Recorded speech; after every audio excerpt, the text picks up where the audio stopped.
On the morning of September 11, 2001, 19 men armed with box cutters directed by a man on dialysis in a cave fortress halfway around the world using a satellite phone and a laptop directed the most sophisticated penetration of the most heavily defended airspace in the world, overpowering the passengers and the military combat trained pilots on 4 commercial aircraft before flying those planes wildly off course for over an hour without being molested by a single fighter interceptor.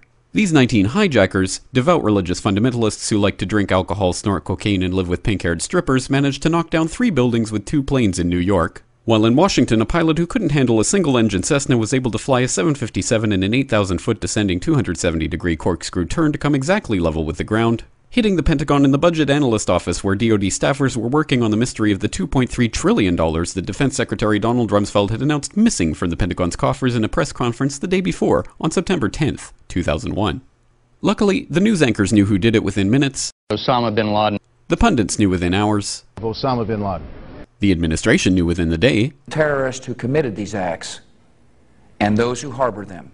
And the evidence literally fell into the FBI's lap. That a hijacker's passport was found blocks from the World Trade Center crash site, if you can believe that. But for some reason, a bunch of crazy conspiracy theorists demanded an investigation into the greatest attack on American soil in history. That investigation was delayed, underfunded, set up to fail, a conflict of interest, and a cover-up from start to finish. It was based on testimony extracted through torture, the records of which were destroyed.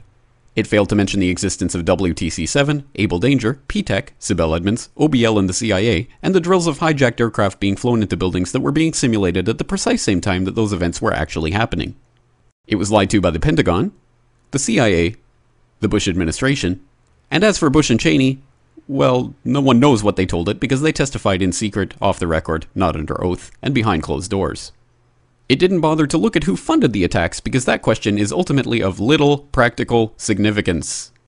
Still, the 9/11 Commission did brilliantly answering all of the questions the public had, except most of the victims' family members' questions, and pinned blame on all the people responsible, although no one so much as lost their job, determining the attacks were failure of imagination. Because Nobody in our government, at least, and I don't think the prior government that could envision flying airplanes into buildings. Except the Pentagon, FEMA, NORAD, and the NRO. The DIA destroyed 2.5 terabytes of data on Able Danger, but that's okay because it probably wasn't important. The SEC destroyed their records on the investigation into the insider trading before the attacks, but that's okay because destroying the records of the largest investigation in SEC history is just part of routine record keeping. NIST has classified the data that they used for their model of WTC-7's collapse, but that's okay because knowing how they made their model of the collapse would jeopardize public safety. The FBI has argued that all material related to their investigation of 9/11 should be kept secret from the public, but that's okay because the FBI probably has nothing to hide.